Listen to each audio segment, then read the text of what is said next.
Good evening and a wonderful Thursday evening to everybody out there under the sound of my voice and watching us from all over the world on Afia TV. Of course, this is the Afia Sports Banter Box on Thursday as usual. It comes up every week on Thursdays where we have a lot of brutal showdowns and slugfest here on the set of Afia TV, the Afia Sports Banter Box show, your place to be on a Thursday evening by 5 p.m.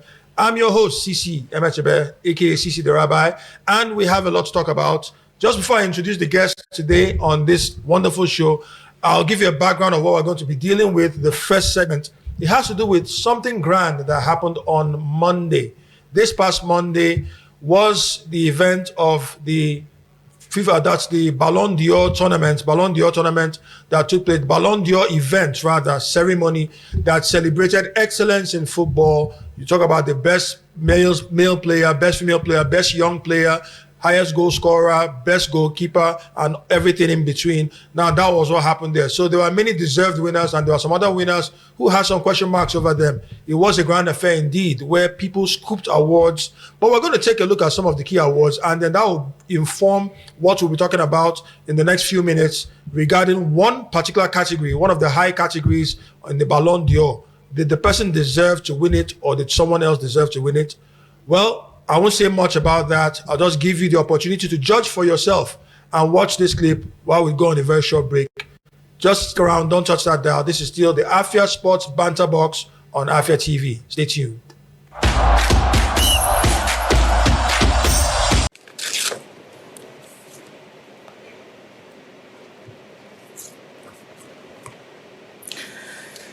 The 2025 Ballon d'Or from football goes to Aitana Bonmatí.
Welcome back to the Afia Sports Show, Afia Sports Banter Box on Afia TV. Of course, the frequencies still remain the same, so keep them fixed on channel 254 DSTV, channel 17 Go TV, and channel 748 Free TV. This is indeed the Banter Box, and we just saw that video where the highest awards in the Ballon d'Or ceremony or event that took place in Paris on Monday showed many people who are winners. We had, of course, the best team of the year for females, Arsenal Football Club, who won the Champions League. Arsenal women, actually. Then the male team also, that's the PSG team, who are the best team for the males. And then many other awards, the Copper Award going to Lamine Yamal, amongst others. Then Lopez winning the female version of it, best coach Luis Enrique, and Sarah Wigman, the England manager, for the best female coach. A good number of awards going there. Of course, our very own Chiamaka Nnadozie missing out narrowly, but giving a very good account of herself by finishing fourth in the Yassin Trophy, inaugural Yassin Trophy for best goalkeeper for the female category. Of course, deservedly, it was Anna Hampton that won it for England. But you just have to understand, yes, Ousmane Dembele won the best award for men, and it's very difficult to argue against whether he deserves it or not. After winning a quadruple with Paris Saint-Germain last season, the quadruple of the French League or UEFA Champions League, the Copa del, sorry, I beg your pardon, the cup, that's their French cup, actually. The name was just ringing to my mind. And then Trophée des Champions. That's the fourth trophy that he won. And then, of course, he played a major role in helping the Parisians to win that. But the woman that won the best player of the year, none other than Aitana Bonmatí, becoming only the third player, male or female, to win 3 in a row after Lionel Messi and Michel Platini before him. It raised a lot of eyebrows, and that's the major bone of contention for this first segment, because the runner-up in that award, in that category for best female, was Mariona Caldantai, her former teammate in Barcelona, who went on to join Arsenal and was one of the major reasons Arsenal Football Club beat the same Barcelona in the final of the UEFA Champions League Women and won it.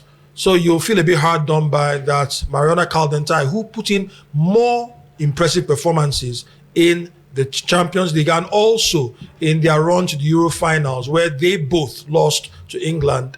It's just, well, sometimes you wonder whether that's the case. But I won't be the one to, I don't have an opinion in this matter since I'm playing devil's advocate. But I have two people who are opinionated on two different sides. We have, of course, our regular co-host, who sometimes can be quite petulant in his arguments, but let's look and see what he has to say, referring to none other than the man in the blue corner, Emeka Madueke, the priest of football. Thank you for having me this evening. It's good to have you. And then making her inaugural appearance, I said her, yes, because of course we're talking about a female award, and it's not just because she's female, but because she's well-versed and also somebody who understands the game very well, and we're glad to have her here. But making her inaugural appearance on the Banter Box in the Battle of the Sexes, let's put it that way, none other than Queen Chikeze Choma.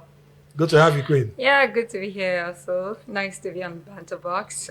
Let's see how it goes. Yeah, please. Better, this is that no holds barred. Yeah. We're going to get brutal on this set because it's going to be very, very brutal. You guys are going to come up with your own opinions regarding what happened there.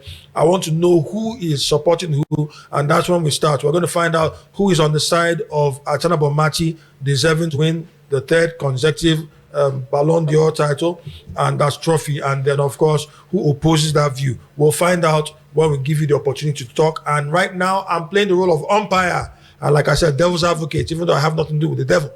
All the same, I'm going to welcome, first of all, they say ladies first, right? Yeah. So I'm going to give the lady in the house the opportunity, and this is not tokenism, this is the fact that it is a lady that is being discussed in this matter right now. We're not talking about Dembele, we are talking about Aitana Bonmatí. So the question is very clear in this first segment. Does Aitana Bonmatí deserve this third consecutive title? That is 3 Ballon d'Or titles in a row. What is your take regarding this matter? All right. And first of all, for every football player, you have one thing. Most football players have one thing in view, and that is becoming the best player in the world, winning titles like the Ballon d'Or and all of those as an individual. So I think that one, very well for her. But does she deserve the third Ballon d'Or title? I definitely will say no. Even if you wake me up from the sleep, I will still say no. Reason being that you look at this, the year in view, she's been quite fantastic. She's been an integral part of Barcelona's feminism, whatever they've been able to do. Yeah, but you look at the criterias, I mean, thankfully, it's been said that before now, we didn't have criterias for deciding what should be what, who wins what are the criterias for voting. But since last year, they've told us impressive performance as an individual, how decisive were your performances and your contributions for both your club and country, what are your characters on and off the pitch and all of those. Yes, in that regard, she might not have really so much to talk about, but you look at the performance base. Aitana Bonmatí played in the Champions League, played in the Euros. The same with Mariano, the same with Alexa Russo, who I think is more deserving of these two. Maybe, what's her name? Mariano or Russo. But for me, I think Russo most importantly. Last edition, she was second to Aitana Bonmatí. This edition, She's factored, and I'm wondering why. This is someone that played the Champions League, won it. She played in the Euros, she won it. She defeated the same Bonmatti and Mariano in the Euros women finals to lift the trophy. She scored decisive goals in the both tournaments to guarantee both her team and her club the title. And then, boom, all of a sudden, she's third. And I'm wondering, what happened? What went wrong? Arsenal ladies were the best female team. Just like PSG were the best male team. And they produced the Ballon d'Or winner. And in the female case, the person who wins the Ballon d'Or is second runner-up in both the Champions League and in the Euros. So I'm beginning to think, what exactly were they looking at? Maybe, and I'm thinking, okay, maybe it's just because the fact that there are no much eyes on the women Ballon d'Or. Who wins it? So long as, the person played in the Champions League finals, she's there. She's even popular. Maybe, she's more like the most popular female player most people will know. So it's not really striking controversy up until now. But in the male category, with all of the issues that happened, and again, I would also give it out to the PR of the Bonmatti of a lady, maybe the Spanish PR or the Barcelona PR, so to say. They did quite a fantastic job trying to put their players out there in the faces of people and putting what they are doing in our faces. And I think that's where the English FA needs to step up. They need to start projecting their female club side also the same way they project the male, because it's more like there is hardly any player that plays in top English club that a lot of persons do not know. But it cannot be said so for the female team. It's just quite a few people that are interested in that. And I think that's where the whole issue, and the fact that Barcelona all the while have been like the dominant force in female football, especially in the UEFA Champions League and all that too. But I feel like it was Russo's trophy. That's the Ballon d'Or for the female was supposed to be for Russo or for Mariano. Okay, so I think it's safe to assume that you are suspecting conspiracy here, maybe a bit of conspiracy theory, I guess. Yeah, I think there's a bit of conspiracy. There's a bit of okay, let me not say conspiracy, because the fact that it's a voting system, right? More like the coaches, the captains were just moved to favor Bonmatti which is why it still pins. You have your time. You have more time to talk, especially when there's the back and forth banter, because the banter is what we're waiting for. We live here for banter. What are we looking for? What else are we alive for? Banter. But we'll get to that point, because it seems as though you're saying it could be that the narrative of that the French football magazine is trying to create right now is that they want to put a lady at par with some of the other greats. Like I mentioned, only two other players in history had done that. Michel Platini and then Lionel Messi, that's winning back-to-back. So this was one opportunity that Bonmatti had to win it back-to-back. So probably a bit of padding, but that's not me talking. I'm just echoing the sentiment of some people who have that. But anyway, we'll get to that. Emeka, over to you. Piece of football. Let's see how good your priesthood is in defending the almost indefensible. Go ahead. On the case of Aitana, it is very clear cut for why she won the Ballon d'Or. No disrespect to Russo or Cardante. They were exceptional female players. I've watched their games. Exceptional players, both of them. I loved watching them, both in the Champions League, in their respective leagues, and that's Premier League and the WSL for the women, the Champions League and the Euros. But one thing that made Aitana stand out is not just the trophy that they won, that's the Champions League, or that they lost. Yes, kudos to Russo and Cadiente for winning the Champions League. Another thing you check is not just trophies that is the category here. There also impact on the pitch for the clubs. There is importance of their goals, their GAs and all that. No woman averaged more GAs than Aitana. Not even Cadiente, not even Russo. That is a factor. So she's past one category already. You check the second category. Importance to their team. Take out the Russo, there was still a Cadiente. Take out the Cadiente, there was still a Russo, and still many others in the Arsenal team that made that Arsenal side win the Champions League. Take out Aitana Bonmatí, there was a Putellas who wasn't up to form. Aitana legit carried Barcelona Femini on her back on the way to the final. Sadly, they lost the final, yes, to a very good and strong Arsenal team. But does that mean that she didn't carry her team all the way? That's not true. Then they should compensate her with the Ballon d'Or because she carried her team all the way. You're checking the importance of the goals she scored, the importance to her team, and what she did on the pitch. Which means the goals that the Russell scored was the reason why they won the trophy in the first place. Exactly. But so that's also an important factor. My key point here is not just about the goals, the importance of those goals. Now, if you look at, like I say, take out the Russo. Take out most of Russo's contributions to that team. Take out most of Cardiente's contributions. And Arsenal wouldn't be in the finals in the first place. They would be in the finals because they still had other young ladies that came up and stepped up to the field. But not it wasn't Russo or Cardiente that took them to the finals, was it? Was it their goal that took them to the finals? Yes. It wasn't Russo scored in the semi-finals. She scored the equalizer but she didn't score the winning goal. But that's the comeback. If she initiated it. She initiated it. She didn't finish the job. There's something a goal does, right? You score a goal, it motivates the others in the team. Don't forget, she's an important factor in that team because I think she's also the captain of the side. If you're going to come from the argument, then shouldn't we be saying that Rafinha should have won for the men? I'm sorry to divert, but shouldn't we say that? Of course, Rafinha had many goals that he had to come back. We're talking about Aitana Bonmatí. I'm drawing a comparison here. Now we look at it, put them side by side, right? I still think I am not disputing the fact that Bonmatí should have been in the first two or first three, but handing over the trophy to her, no. Her work, from what they stipulated, from the guideline they gave to us, she didn't deserve it. She didn't deserve it because they said trophy won.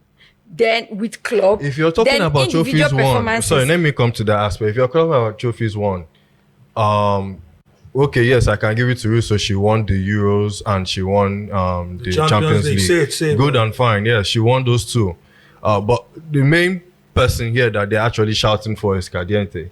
Cardiente, the only one, as far as I'm concerned, just the Champions League. I think point of correction. I made it very, very clear that the question is this: is Aitana Bonmatí deserving of the award? People are just saying, some are saying Caldente, some are saying some are even chipping in Chloe Kelly and then Williamson. No, sorry. That's not the issue. I'm still getting to the aspect of trophies. Please, go ahead. So now Russo has 2, Caldente has 1, but Bonmatí has 3. She won the treble. Yes, Barca Femini won the treble. Do you forget? What treble? What treble? The domestic treble. I'm trying to understand, domestic treble. The female La Liga. No, I understand. I know the domestic treble. In what world is a domestic treble at par with the Champions League? If you're coming from trophies won, she has more trophies. So trophies won shouldn't be the argument here. No, I believe in objectivity here. So let's objectivity has to come into this. Fine. No, the thing is this, because he has a very strong point regarding the GA and the goals, the manner of the goal scored, and then the importance of the clutch goals, and then also the contributions. But you also have a point there, which is why I want to see where that line is drawn. Because really, I am one that always stands for fairness, for equity in football, and I don't think it was fair to just single out 1 or 2 players. This is not about Bonmatí right now, because it seems as though the Ballon d'Or has been losing a bit of credibility over the years. And this was a big opportunity for them to correct that. But it's for the fact that there's still there are a few questions that people are asking till now. That's what bothers me about the award. But they slugfest between both of you. I don't have an opinion on this. No, still talking about Bonmatí, she won. I mean, of course we know. It's just like somebody coming to tell me, Barcelona won La Liga. I want to ask you a question. You know that Barcelona will always win La Liga. It's either Barcelona or Real Madrid. Quinn, can I ask you a question? Okay. Let's flip it the other way around now. Let's say Caldente and Russo won the domestic treble for the English side in Arsenal, but lost the Champions League, and Bonmatí won the Champions League. Should Bonmatí still win it, or she should not win it? If Bonmatí I'm asking the question. If she has won if we flip it the other way and she won these 2 titles, which for me is bigger than the other 3 domestic titles. So the domestic titles don't have weight because they are not bigger. They have, but they are not as big as the Champions League and the Euros. They still have weight. They have, but not as the big as. Emeka, not to poke holes in your argument, but I want you to make it make sense. You talk. Let me finish. You talk about the domestic title, and then you also made reference to you compared this situation with Rafinha. A Rafinha and a Caldentai, since we're talking about Caldentai, doesn't really hold much water because Rafinha didn't even get to the semi-finals, rather to the finals of the Champions League. Caldentai got to the finals of the Euros Russo did. and the Champions League. In fact, she won the Champions League outright and then got to the finals of the Euros. The only finals that Rafinha got to were the domestic finals, and rightly so. This is not taking anything away from that, but I need to have a stronger argument for me in this regard because it's just not adding up. No, I only brought up the people part that of should Rafinha. have the people that should have won the titles have won the titles, but there's been a lot of questions being asked, and those questions need to be cleared out of the way. That's why we're having this debate. And I only brought up the issue of Rafinha because of the importance of goals. I'm not saying because of where he finished or not. Yes, obviously he didn't make it to the finals of the Champions League. That was unfortunate for Barcelona, that aside. Now, focusing on the women now. Yes, these ladies in contention, these 3 ladies made it to the final, of which 2 won the Champions League.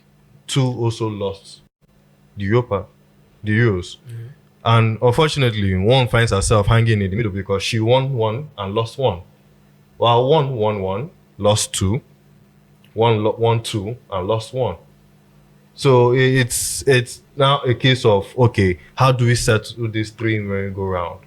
Are we going to give it to the person who won 2 trophies? Yes, there's a big shout for Russo. She won the Champions League and the not just and for the Euros. record, not just 2 trophies, 2 big trophies. 2 big trophies. If you check the sorry to cut you short because you're having your time to talk. When you now let me even ask you the question because you talked about domestic trophies, very important. Anybody wants to win domestic trophies. We all want to see that win. That win, the people that we support win that. But tell me the simple truth: if you place 2 massive cups, such as the UEFA Champions League, which is easily the biggest club trophy to be won. No disrespect to Africa where we're coming from, but let's tell ourselves the truth. The CAF Champions League still has a little way to go before it gets to the same prestige as the European Champions League, UEFA Champions League. So you look at the UEFA Champions League, and then you take the Euros, that is the continental, highest level of continental accolades, that's trophy that's won, the Euros proper. You then put them on one side of the scale, and then take a domestic treble and put on the other side of the scale, which would outweigh the other.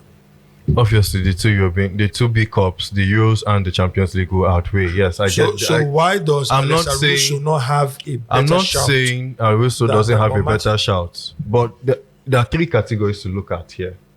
It's not just trophies. It's not just important. She ticked the 3 boxes. She ticked 2, not 3. She ticked the 3 boxes. Ticked 2 out of 3. Did she win a trophy? Yes, she did. Was she instrumental in her team's winning? Yes.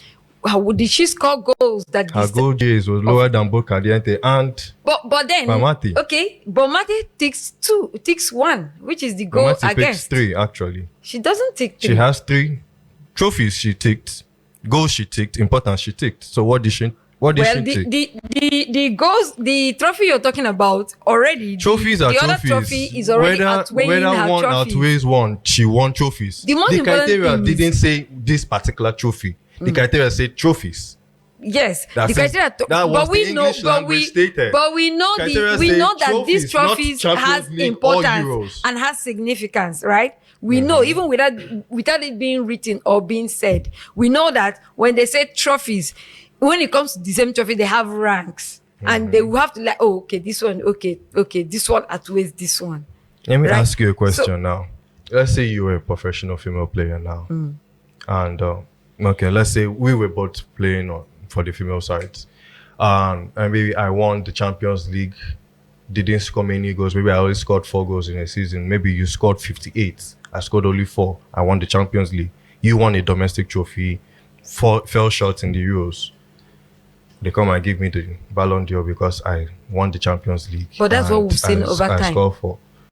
That's what we've seen That's over the time. point. Now you could We are score calling 4 out goals. on the system to arrange itself. No, you've scored 4 goals, right? Exactly. What if those goals were the reason why your team actually won the Champions League in the first place? So because I scored 58 goals against Now, maybe the likes of Brighton and all. Coming from your argument, if those 4 goals were what won me the Champions League, that means I have ticked more than So that's what happens with Russo.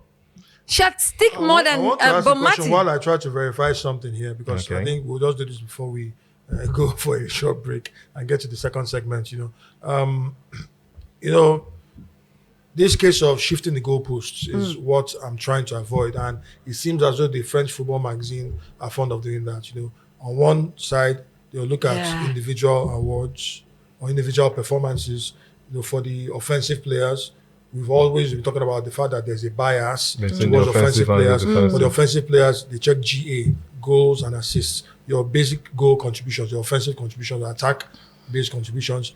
For midfielders, they check the basic metrics like tackling, basically midfielders, depending on the midfield. Well, you're a central midfielder, you're a DM, you're looking at tackles, you're looking at interceptions, you're looking at carries, attacking midfielder, looking at the chances created, assists, split passes, and duels also. That one is a central midfield area. You go to the defense, you're looking at tackles also, you're looking at clearances, goal line clearances, you're looking at clean sheets, and all those are things I use, the basic metrics you use to check, which is why somehow it's skewed in favor of the offensive players.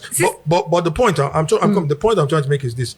Now, I'm really trying to find the comparison between the GA, because I saw it sometime. I can't remember the exact figures. I don't see what I don't have 100% down. But the GA of Alessia Russo was not far below the GA of Bonmatti. I remember seeing that there. So it makes the argument a bit tamer. You get what I'm trying to say? But just to throw the question back to you somehow, and then I'm also going to get a response from you. We're talking about trophies here right now. Isn't it a form of hypocrisy to see that people get to determine which trophy is superior to the other? Exactly. Like, for instance, in England, we know how the EFL trophy, not the EFL trophy, that one is already a smaller trophy in the eyes of many, but it's still a trophy. Yes. The Community Shield. Look at the Community Shield, and it just dismisses as a Mickey Mouse Cup, and that it's just a cotton razor, a glorified friendly, but it's silverware. It's a trophy. Exactly. You hear someone like Mikel Arteta saying that he has, when they say that he's won only one title, he says, actually, point of correction, he's won 3. Because the truth of the matter is that the Community Shield still recorded as a trophy, no matter how inferior it feels. So I think the French football magazine have to try and get themselves above the level of hypocrisy, because they look like they're being hypocrites in this matter, because anybody can decide to call something in order to suit their narrative, and that's my worry, that's my concern. Okay, I want to ask this question to the house now. Yeah. If we are going to go from these statistics you're giving me now for Alessia Russo, there are also English players who won the Euros, who play for Chelsea, who won their domestic treble as well. Why don't they get a shout for the Ballon d'Or? Because they didn't even get close to the Champions League. They didn't get close to the finals of the Champions League. Are we now saying that Champions League is what you... But Champions League, of course, over the years. Okay, let me shock you. Over the years, those are the criteria. If that's what we are saying. We are trying to fix the system. Why are we using criteria of a broken system to fix the system? They put trophies there. And you and I know, when you put trophies, so long as it is not explained. Okay, if you say we should remove trophy, the last time I didn't say remove trophies. Okay, I'm not saying you shouldn't determine which one is more important than the other. You cannot take that away from football. You can't take it away from football, because Lionel Messi won the last World Cup because he won the last Ballon d'Or because he won the World Cup. Exactly, which is the problem here. And it's not a problem. It is just because the French football magazine is trying to make it look like they are not being straightforward. They are not standing on. Okay. If you give Lionel Messi the Ballon d'Or because he won the World Cup, which is the biggest trophy in football, then you shouldn't. Once you take away the World Cup, the next in line, if not for this, the way they did the Club World Cup right now, the next in line is the Champions League. It is the biggest, aside World Cup. So if you say trophy, you're definitely going to say, okay, which trophy? How are we looking at it? It should be, okay, from this trophy, did you win the World Cup? Okay, no. Which trophy is next? Did you win the Champions League? Okay, yes. Okay, after the Champions League, what next? Okay, in Euro, since it's it's an European, more like an European thing. Okay, the Euros is next. Did you win it? No. Yes. Okay. Then we now come to the domestic. Now, if you look at it, okay, this person won two.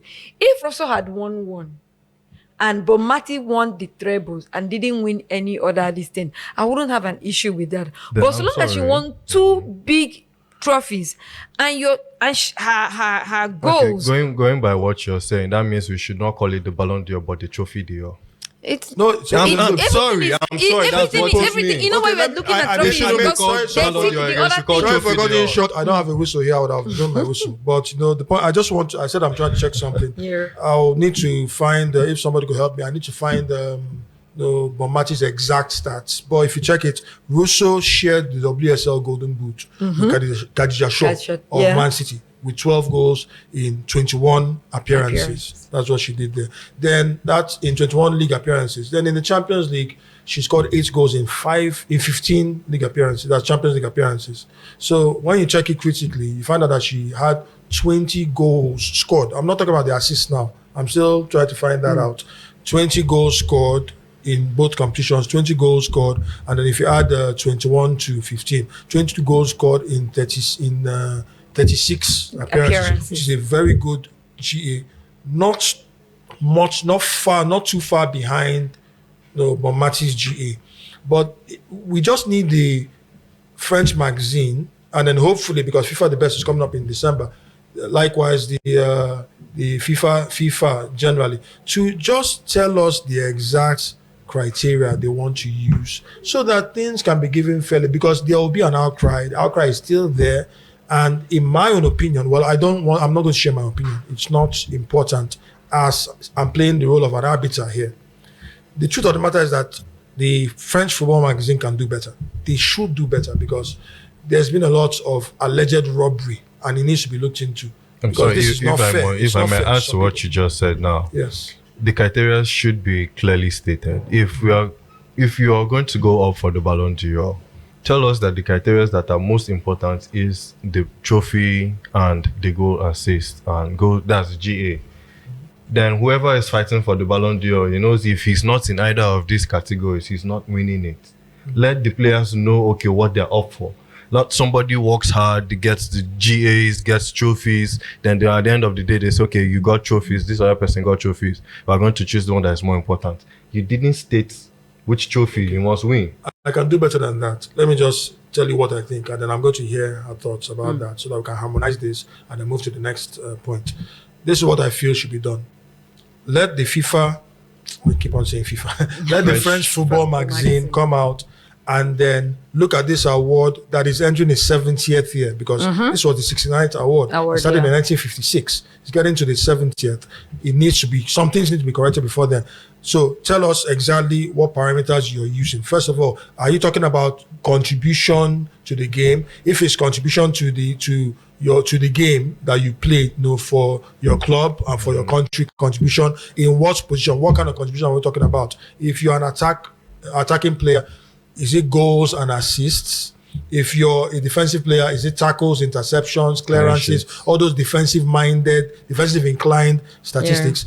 By what margin, what marks? Okay, let's say, for instance, the goals and assists, there's a particular segments that you tick there, and a certain number of points that you get for goals and assists, like how they give the Golden Boot.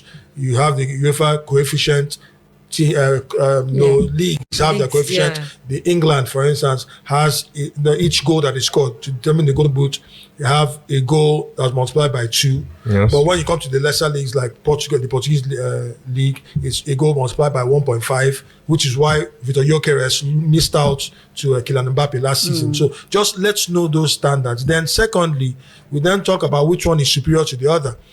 Are the goal contributions, or should I say the individual performances? Let's not get this offensive bias here. The individual performances, are they superior in ranking, in breaking down to the trophies, actual trophies won? What constitutes a major trophy? What, if you're talking about classifying the trophies, okay, if you win a major trophy, let's say the major trophies are the league titles for your different clubs, and then the Champions League or the Europa League, depending on if it's a male, because for females, they just have the first tier of Europe right now. That's the Champions League. So when you check all these things and then classify them that way, let there be measurable metrics that the voters will use to determine, so we can excuse them of sentiment, that they will just know that there's no sentiment involved. Because as it is right now, they will continue being accused of sentimental voting till the next Ballon d'Or. That's the reality on ground. And so they that's won't what I after feel that. should be done. Yes. I mean, the criteria have to be stated, like you said, but Yeah, Go ahead, like please. they come up with a certain criteria, and personally, I feel like it's just their own way of trying to see if they could get the mindset of the public out of, they are no longer sentimental because they are talking about character of and on the pitch and all of those individual contributions, trophies won, the trophies your team won, and all of that. But I feel like deep down, so long as it is human being, even if they put all of these things in place, as long as it will still be handed down to a human being to cast their vote, there will still be some level of sentiment. Okay. Because, I will relate it back to when they brought in the VAR and they were like, oh, it will eliminate this. I said, okay, is this thing going to function on its own? If it is going to function on its own, then it will be fine. But if it's going to be human beings operating it, we're going to have fault. If they're going to pull all of these things together, probably create a machine, and then put all this information, this is what we're looking at, this is what we're looking at, this is what we're looking at. And then they, at the end of the day, they select the qualified candidates based on all of these criteria and give to the machine, okay, submit to us the top 30 to say, okay, these are the persons who have merited this in order of priorities. Yes. I think that would be the best. That's the only way we can get a credible candidate for the Ballon d'Or. But if you're going to still say, after everything, after all these criteria, you now say, okay, all of the captains of the different teams come and vote. Or another option is, you now say, okay, a part of this vote, a certain percentage of this vote is given to fans to cast their vote. Because whether we like it or not, no matter how much I am of a fan of a particular person, when I know somebody who have done better, I'll just be like, I can give my fan a vote, a level of the vote, but I know this person did better, and I'll definitely put the person in the mix. I think that's the only way. Because some of these people, they're like, I remember last edition, and we heard some persons confessing that they even had to instruct their captains to vote a particular person. Some clubs had to call captains of the teams, national teams that are playing for them, say, you have to vote for so candidates. This person has to win the Ballon d'Or. It hasn't changed. It hasn't changed, no matter the criteria they want to bring out for us. So for me, I think that's just the only way the French football magazine will be exempted or excused from all of these sentimental talks and all of these back and forth. Yeah. Okay, so this is where sports marries politics, and I think we're going to just leave it at that at the moment. Thank you very much, guys. We're still here. We have some other unfinished business to tidy up before we end the show. And for the viewers, I hope you're enjoying this banter box because it's been very interesting. I am somebody who does not like injustice, and anytime there's perceived injustice, we need to address it and then point out why the injustice was meted out and what justifies it. But all the same, I'm for everybody and I'm for nobody. Somebody said somebody we know very well. Let's just leave it at that. We'll be right back after this short break, and there's something else we're going to look at, another part of the banter related to this in a way, but we will talk about that. You don't want to miss this. Stay tuned. This is the Afia Sports Banter Box show on Afia TV. Frequencies are still the same. Channel 254 DSTV, Channel 17 Go TV, Channel 748 Free TV. We'll be right back after these messages. Don't touch that dial. We still have a lot to cover in the next few minutes.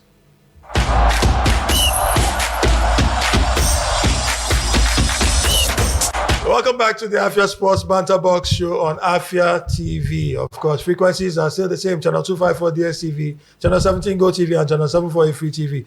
Welcome back. We still have the guests that are here. We have the gladiators that are here. Of course, in the red corner, we have the Queen Chikeze Chioma here, and then of course we have Emeka Madoka, the Prince of Football here, and we're switching camps right now regarding something that happened over the past week, and it was a bragging right that was secured, or was it? Because that's going to be the question. It has to do with two clubs who are bitter rivals. They love to hate each other and they hate to love each other. Let's put it that way. So I think in just a couple of minutes, we're going to see a clip regarding what happened over the weekend. A game that had it all. Goals, dramatic goals, red cards. Not one red card, two actually. We're going to see that in a jiffy. Don't touch that down. We'll be right back in a minute or thereabouts. Big friends, Sam Allardyce with Sir Alex Ferguson. They've known each other. Back. Now, of course, the banter drums are rolling and we don't have much time, but we're going to just let the balls roll. Manchester United have gotten the first dose of bragging rights for this season over Chelsea after that win.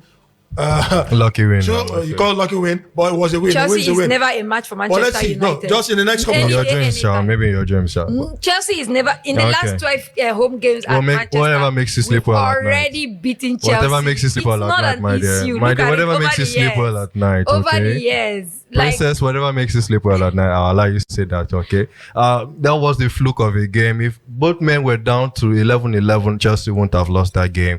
Unfortunately, Sanchez had to have a moment of madness. Casemiro decided to follow suit and, it was brought down to 10-10, but the damage had been done because Maresca went and did panic substitutions. You don't take out your wingers and bring in defenses like that. But yeah, kudos to you people. You won, but it was just a lucky fluke. A lucky fluke. You said you can't do it in the Stamford Bridge. It's not something what's you it called? can't do it in Madness Stamford of Sanchez. Now, what brings about madness? You know, when people talk about, it was a red card. They were brought down to 10 men. What happens? What leads to a red card? It's pressure. When your team is under pressure, you break.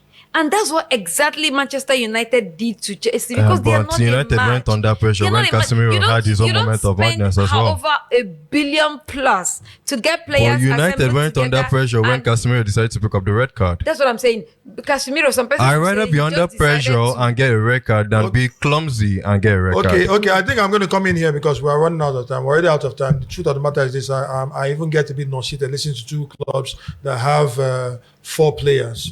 Basically, like Manchester United have 2 players. You have Mbuemo and others. And Chelsea talking about Arsenal that have Saka and others. I'm not talking about Arsenal have here. 2 players. Reality on ground is this. That's the reality. No, 3 players. Okay. Mbuemo, Bruno Fernandes, and others. It's a good thing you didn't mention our soon-to-be 007. Of course, referring to none other than certain Benjamin. Yes. Anyway, that's by the way. There will still be bragging rights later on. There's still a trip at Stamford Bridge, and maybe who knows? Manchester United and Chelsea may lock on. In fact, I have a feeling that the FA are not to be trusted. My princess, you're not going to win on Stamford Bridge. That's a fortress you don't want to win. That Lincoln almost did damage. That was at Lincoln's ground. That was Grimsby. Anyway, that was Grimsby. Thank you. Fine. All right, guys. I think that's enough. We've covered enough right now. No victor, no vanquish as usual on the Afia Sports Banter Box. And it has been a pleasure right now. It's going to be more brutal next week, next Thursday, believe me, because that's going to be the first Banter Box edition in the month of October. You really want to be there. You don't want to miss it at all. And I'm not going to give you any hints regarding the theme for that. And of course, who the guests will be. All I can tell you is that it's going to be bloody. Indeed, bloody indeed. Thank you very much for being with us on the Afia Sports Banter Box. It's been a pleasure all the same. Tomorrow, we're going to do this again, but not the banter. We're going to give you the review square tomorrow regarding what's going to happen this weekend and beyond. But it's a great thing to be here, and thank you very much for being with us, being our fans, being always available to ensure that you keep the balls rolling. Thank you very much, and I thank you, my guest today, of course, co-host Emeka Madoka, Prince of Football, thank you, whose priesthood is still under question. And then thank you very much, Queen Chima. Thank you. We appreciate you. And of course, to everybody there, the floor managers, our producers, script writers, the MCR, PCR, you guys are just the best. And we appreciate you for all that you do behind the scenes. Thank you very much. I give you a a final goodbye, and we'll see again. Auf Wiedersehen, like the Germans will say tomorrow. Of course, I am Sisi the Rabbi, and I'm signing out. Have a blessed evening ahead.